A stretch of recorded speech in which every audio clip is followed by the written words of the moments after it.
नमस्कार, मी श्रीकांत उमरीकर. आपण पाहतात अॅनालायझर. लाईक करा, शेअर करा, सबस्क्राईब करा. अॅनालायझरचं ॲप डाउनलोड करा. इराणवरचं जे युद्ध इस्रायल आणि अमेरिकेने त्यांच्यावर लादलेले एक प्रकारे, त्याचे आता एक फार गंभीर असे परिणाम जागतिक व्यापारावरती दिसायला लागलेत. आणि कालपर्यंत इस्रायलची आणि अमेरिकेची बाजू घेणारे सुद्धा आता ह्या मुद्द्यावर मात्र त्यांचा निषेध करायला आलेत की व्यापार वरती त्याचे गंभीर परिणाम होत आहेत. हरीश दामोदरन यांचा लेख आहे, मी तुम्हाला त्याचा स्क्रीनशॉट दाखवतो. परवाच्या इंडियन एक्सप्रेसमध्ये आलेला हा लेख आहे. त्याचं शीर्षक असं आहे, Iran war's economic fallout may be worse than Ukraine.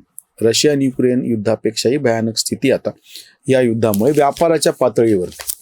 आणि त्याच्यातला त्यांनी जो मुद्दा मांडलेला आहे त्याच्यातलं फक्त 2-3 वाक्य मी तुम्हाला वाचून दाखवतो. तुमच्यापैकी ज्यांना उत्सुकता आहे तो लेख हरीश दामोदरन यांचा ऑनलाईन उपलब्ध आहे. 18 मार्चचा Indian Express. Brent crude prices soared to above $100 per barrel and Israel at those levels till early August, with a peak monthly average of $117.9 in June 2022. The United Nations Food and Agricultural Organizations FAO Food Price Index. आता food price इंडेक्समध्ये त्यांनी काय सांगितले, have a base period value of 100 for 2014 to 16. 2014 ते 16 मध्ये त्याची समजा तुम्ही एक 100 अशी त्याचे एक आकडा धरला तर ॲव्हरेज 144.5 पॉईंट्स इन 2022. 2014 ते 16 मध्ये हा जो आकडा 100 धरला तर तो आता सरासरी 144.5 पर्यंत गेलेला आहे 2022 मध्ये. And scale and all time high of 160.2 points in March 2026. 3 किमतीवरती परिणाम पडलेला आहे, फूड, फ्युएल आणि फर्टिलायझर, की ज्यानं म्हणून जगभरामध्ये 2014-16 100 धरलं तर आता ते 160 पर्यंत इंडेक्स कसा गेलेला. आकड्यामध्ये थोडंसं तुम्ही जाऊ नका, फक्त एक समजून घेण्यापुरतं मी म्हणतो आहे. एक मुद्दा मी वारंवार आधीपासून सांगत आलेलो, पुढेही सांगत राहू. 1990च्या नंतर जागतिकीकरणच्या काळात खुल्या पर्वामध्ये 2 देशाचं युद्ध हे 2 देशापर्यंत राहिलेलं नाही. कुठली तुमची गोष्ट जागतिक व्यापारावरती त्याचा परिणाम होतो आणि वॉर इकॉनॉमी ही बॅकफूटवरती मागं जाऊन आता मार्केट इकॉनॉमी हा बलवान झालेली आहे. कुठल्याही कारणासाठी असो, अगदी अमेरिकेतले लोक सुद्धा अमेरिकेला ह्या कारणासाठी सपोर्ट करायला तयार नाहीत की जेव्हा की त्यांच्याकडच्या पण क्रूड ऑइलच्या पेट्रोल डिझेलच्या किमती वाढलेल्या, जगभरामध्ये तो भडका उडत चाललेला आहे. महागाई वाढते आहे. अजूनही भारताला तेवढी झळ पोहोचलेली नाही ज्या पद्धतीची भूमिका आपण घेतली. जगभरामध्ये आता कुठल्याही 2 देशाला त्यांच्या मनाला वाटलं म्हणून त्यांना युद्ध करता येणार नाही.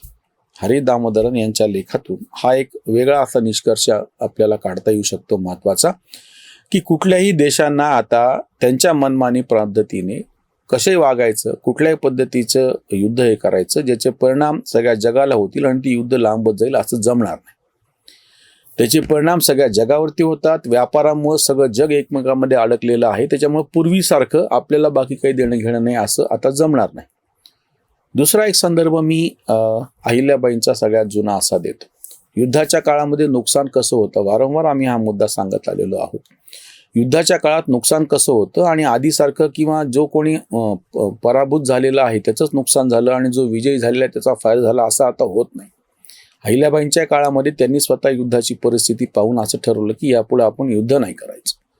म्हणून त्यांनी ज्या पद्धतीनं त्यांच्या राज्यामध्ये तिथून जाणाऱ्या येणाऱ्या सैनिकांवरती दुसऱ्या राजांच्या कर लावायला सुरुवात केली आणि आपल्याकडचे जे सगळे शिल्पी होते व दगडाचं काम करणारे, आपल्याकडचे पुजारी होते, आपल्याकडचे कीर्तनकार, वारकरी वगैरे सगळे होते, त्यांना देशभरामध्ये पाठवायला सुरुवात केली आणि त्या ठिकाणच्या धर्मस्थानाचा जीर्णोद्धार केला, जेणेकरून संदेश त्या ठिकाणच्या भाविकांना, भक्तांना जावा आणि तो जर राजा इकडे आक्रमण करायला येत असेल तर त्याच्यावरती ते दबाव यावं. ही त्यांची तेव्हाची नीती होती. आता ही जागा तेव्हा त्यांनी जो धर्माचा वापर शांततेसाठी करून घेतलेला होता. अहिल्याबाईंचा जो मध्ययुगीन कालखंडातला जर तुम्ही तो सगळा काळ लक्षात घेतला तर त्यांचा निर्णय बरोबर आहे. आताच्या काळामध्ये युद्ध टाळायचं असेल आणि युद्ध बाजूला ठेवून शांती प्रस्थापित करायची असेल, परस्पर सुसंवाद करायचा असेल तर व्यापार कला आणि क्रीडा ह्या 3 मुद्द्यावरती, तंत्रज्ञान अजून एक मुद्दा, ह्या 4 मुद्द्यावरती आता नवीन याच्यामध्ये युद्धाच्या शिवाय शांतता प्रस्थापित करता येऊ शकते. आणि वारंवार प्रत्येक वेळी हा मुद्दा आता समोर येत चाललेला आहे. तुमच्याकडे युद्ध झालं त्याच्यामुळे इथे LPG गॅसची टंचाई येते आहे, क्रूड ऑइलची टंचाई भासते आहे, व्यापारावरती परिणाम होत आहे, हे थोडासा काळ कोणी सहन करू शकेल, जी तुमची कॅपॅसिटी असते, क्षमता असते ती. पण त्याच्या पलीकडे गेल्याच्या नंतर जग आता अशा पद्धतीच्या युद्धांना पाठिंबा द्यायला तयार नाही. त्याचं सगळ्यात महत्त्वाचं कारण म्हणजे ह्या ज्या सगळ्या मार्केट इकॉनॉमीचे फळं जगभराच्या जिथं जिथं लोकसंख्या आहे मोठ्या प्रमाणात, आणि त्या ठिकाणच्या लोकसंख्येला, जसं भारत 140 कोटीचा देश आहे, आपण सगळ्यात मोठ्या लोकसंख्येचा लोकशाही देश आहोत, आणि आपल्याला माहिती आहे की या खुलीकरणाची फळं, फायदे सर्वसामान्य लोकांपर्यंत कशी पोहोचलेली आहे. मग अशा परिस्थितीमध्ये कुठल्याही युद्धाने, आपला तर काहीच संबंध नाही या युद्धात, तरी आपण काही जहाजं LPGची आणि वगैरे त्या सामुद्रधुनीतून काढलेली आहेत बचावून. आता जो मुद्दा उपस्थित होतो आहे अशोक दामोदरन यांच्या लेखाच्या निमित्ताने, की जेव्हा अशा पद्धतीचं, बरं केवळ युद्धच नाही, ज्या पद्धतीनं नको ती कर आकारणी स्वतः ट्रम्पनी जेव्हा केली होती, त्याच्या विरोधामध्ये प्रत्यक्ष अमेरिकेमध्येच आवाज उठला होता. ही टीका काही फक्त विरोधकांकडून होते असं नाही, ही टीका प्रत्यक्ष त्याही म्हणजे अमेरिकेमधूनच होते आहे, की जर तुम्ही तुमच्या याचा परिणाम म्हणून देशातला व्यापार त्याला हानी पोहोचत असेल, जगभराच्या व्यापाराला हानी पोहोचत असेल, महागाई भडकत असेल, या सगळ्याचे परिणाम युद्धामुळे दिसत असतील, चटके बसत असतील, तर हे युद्ध आम्हाला मंजूर नाही. युद्ध नाही का त्या सामुद्रधुनीमध्ये तुम्ही तुमच्या उतरवा, जेणेकरून बाकीचा व्यापार सुरळीत होईल. ह्याला फ्रान्स असो, जर्मनी असो, इंग्लंड असो, ह्या सगळ्या युरोपियन मोठ्या मोठ्या राष्ट्रांनी नकार दिलेला आहे. अमेरिकेच्या या पापात, इस्रायलच्या या पापात सहभागी होण्यात बाकीचे कोणीही तयार नाहीत, हा लक्षात घ्या. परत ते वाल्या कोळीचा जो प्रसंग आहे आपल्याकडचा, तसंच हे घडतं आहे. हा सगळा दबाव चांगल्या दृष्टीनं कामाला येऊ, आणि युद्ध हे ज्या पद्धतीची कारवाई चालू आहे ते तातडीनं थांबो, आणि व्यापार सुरळीत हो, ही सगळ्या जगभरातल्या लोकांची अपेक्षा आहे. बघूयात काय घडतं ते. एक मात्र निश्चित, वॉर इकॉनॉमी हिला पाठीमागं टाकून मार्केट इकॉनॉमी ही खूप पुढे निघून चाललेली आहे. त्याचा प्रभाव सगळ्यात जास्त दिसून येत आहे. इथेच थांबूयात. धन्यवाद.